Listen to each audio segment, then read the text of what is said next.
महिला वोटर्स आपको दिखाएं तो बिहार हो पश्चिम बंगाल हो, हमने दोनों ही जगह के आंकड़े निकाले हैं, क्योंकि हालिया दिनों में हमने देखा है महिला वोटर्स की तरफ अपनी अपील ले जाने के लिए तरह तरीके से अपनाए जाते हैं जो हथकंडे हैं। बंगाल में महिला वोटर किसके साथ है जब हम दिखा रहे हैं तो 2021 विधानसभा में टीएमसी की तरफ आधी महिलाएं गई थी 50% और 37% गई थी भारतीय जनता पार्टी के साथ। अगला दिखाइए जो कास्ट ब्रेकअप इसमें है वो अब आपको दिखा रहे हैं 45% और बीजेपी की तरफ 43% जो सवर्ण महिलाएं, यहां पर भी एक बड़ा हिस्सा गया था। ओबीसी महिलाएं लेकिन एक तरफा तरीके से 54% गई थी बीजेपी की तरफ और टीएमसी की तरफ 36%। जो अगला ग्राफिक है दिखाइए दलित महिलाएं, अगर आप देखिए तो वो भी बहुत अच्छे गैप के साथ आप कह सकते हैं, लगभग 12% के गैप के साथ 14% के वो बीजेपी की तरफ थी।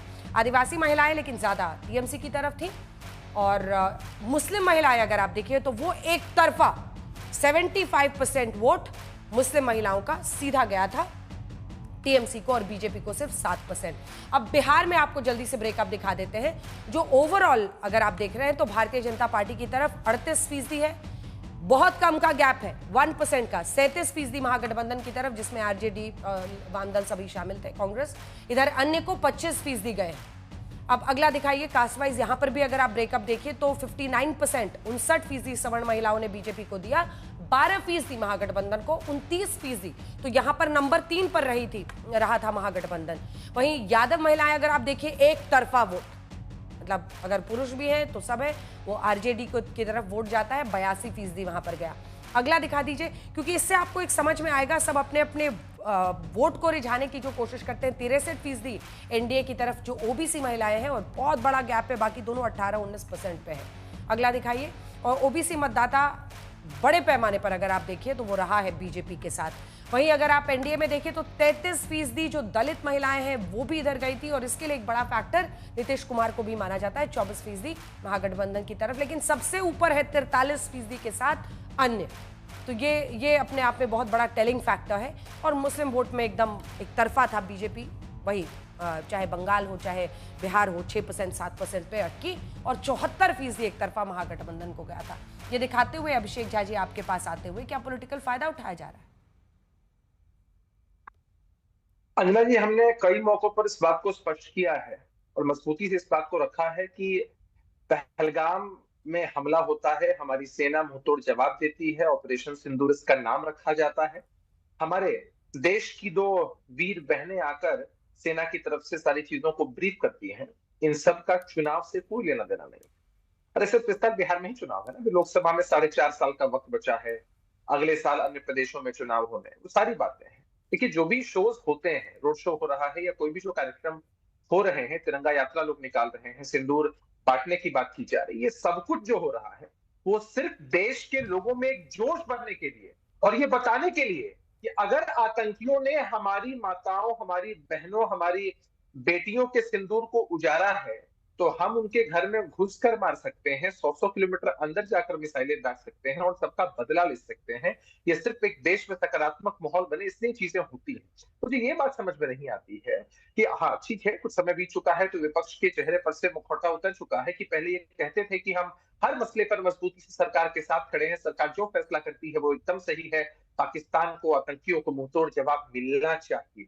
लेकिन जैसे जैसे समय बीता है, चीजें शिथिल हुई हैं, हमारे विपक्ष के साथियों का असली चेहरा उजागर होता चला गया। इनको लग रहा है कि जिस तरह से सरकार ने एक मजबूत इकबाल का प्रदर्शन किया, सेना ने जिस तरह से मुंहतोड़ जवाब दिया, उससे देश में एक सकारात्मक माहौल बना है और हो सकता है कि इसका फायदा एनडीए के कुनबे को मिले।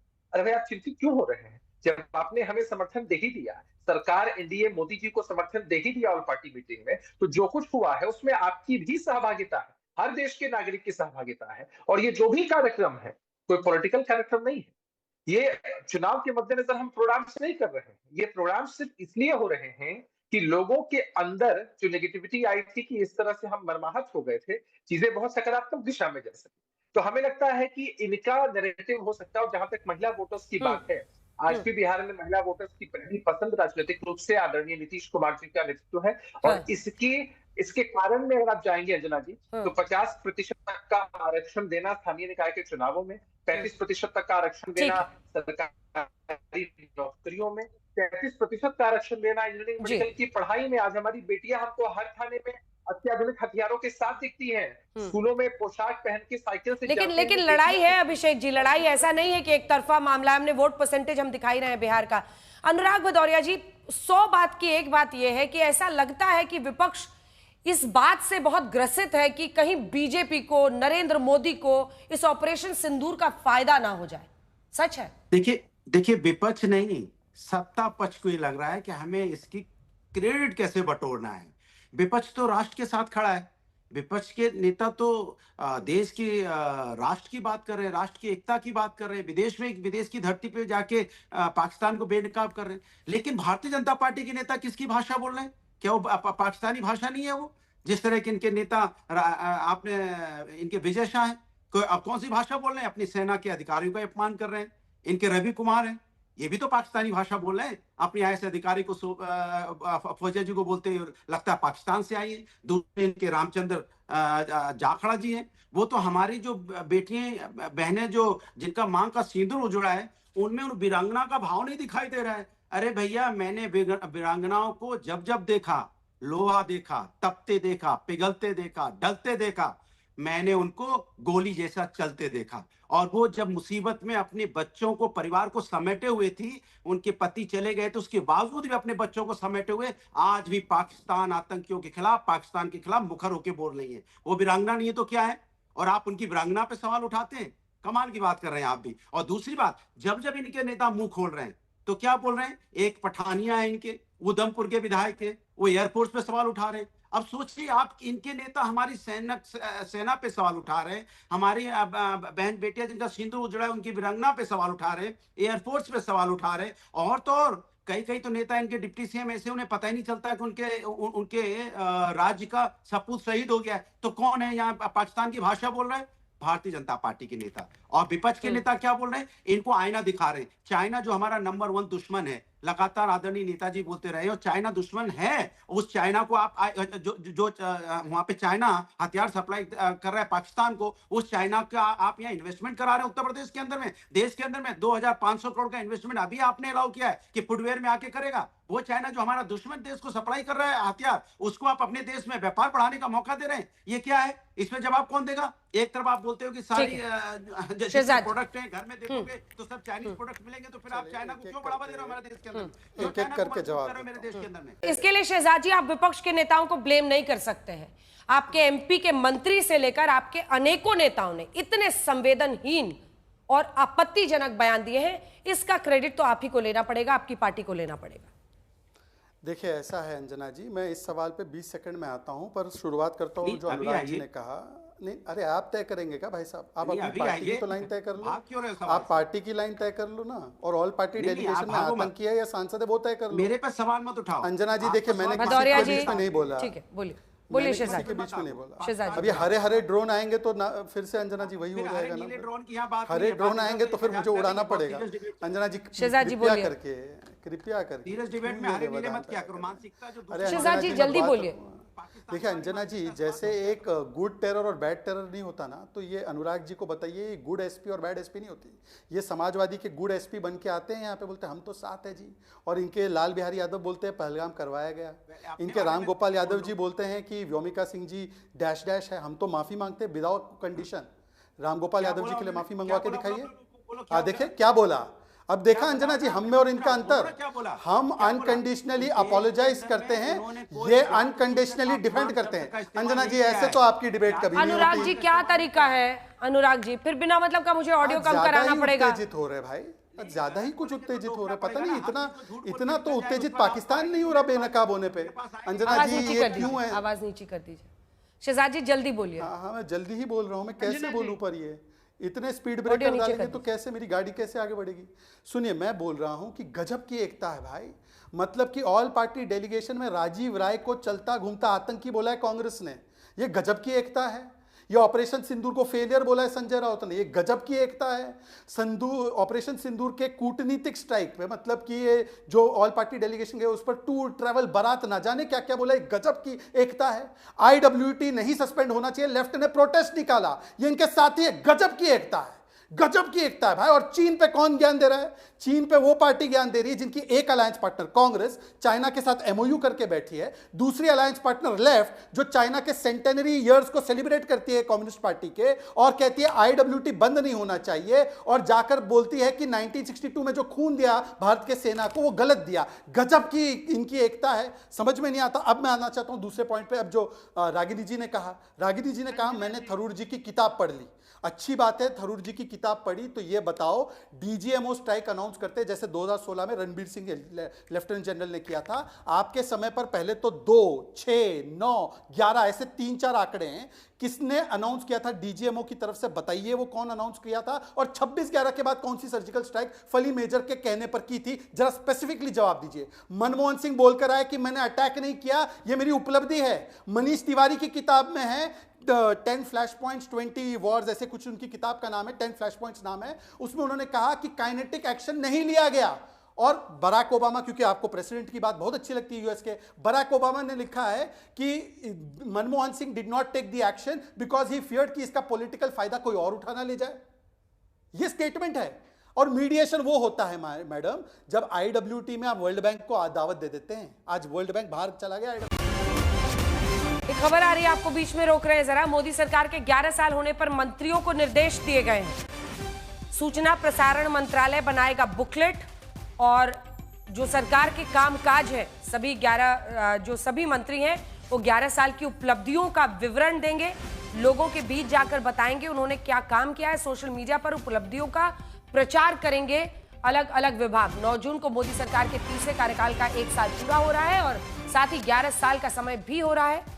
इस मौके पर सभी मंत्रियों को निर्देश दिए गए हैं। सभी मंत्रियों से अपने मंत्रालय की पिछले 1 साल की और 11 साल की उपलब्धियों का विवरण देने के लिए कहा गया है। सूचना प्रसारण मंत्रालय बुकलेट बनाएगा, और सभी जो मंत्रालय हैं वो सोशल मीडिया के जरिए लोगों के बीच अपनी उपलब्धियां पहुंचाएंगे। पहले और आज की हालात की तुलना भी की जाएगी। 2 लाइन में शहजाद जी अपनी बात पूरी कीजिए, फिर जवाब लेंगे रागिनी जी से। रागिनी जी ने कहा कि मैंने थरूर जी की किताब पढ़ ली है। अब रागिनी जी आप जरा बताइए, राहुल गांधी बोलते हैं यूपीए ने 3 सर्जिकल स्ट्राइक किया, राजीव शुक्ला ने 6 का आंकड़ा दिया है, अशोक गहलोत ने 15 का आंकड़ा दिया, किसी ने 11 का आंकड़ा दिया, शरद पवार जी ने 4 का आंकड़ा दिया, और पवन खेड़ा ने बोला मैंने किए हैं। मुझे बता दीजिए कि किस डीजीएमओ ने ये 6, 2, 4, 5, 15, 11, क्योंकि आरटीआई में तो कुछ और जवाब आया। रागिनी जी आपसे अपेक्षा है कि इसका स्पेसिफिक जवाब दीजिए। 26/11 के बाद कौन सी सर्जिकल स्ट्राइक हुई, जरा कोट करके बताइए। फली मेजर के कहने पर कौन सी स्ट्राइक की थी आपने? बताइए रागिनी जी। अंजना जी, मैंने जो ये एक्सर्प्ट दिखाया, क्योंकि आपने कहा कि शशि थरूर जी की बात पर स्पेसिफिक जवाब दीजिए, उनकी किताब का ही एक्सर्प्ट है जिसमें वो कह रहे हैं the shameless exploitation of 2000 surgical strikes along the line of control with Pakistan end of a military red in hot pursuit of rebels in Myanmar, so on and so fourth. वो ये कहना चाहते हैं कि गाल बजाना सर्जिकल स्ट्राइक पर 2016 से शुरू हुआ। हमारे समय पर जब यूपीए की सरकार थी तो सर्जिकल स्ट्राइक जब की जाती थी तो वो एक डिस्क्रेशन और नॉन पार्टिजानशिप को ध्यान में रखकर की जाती थी।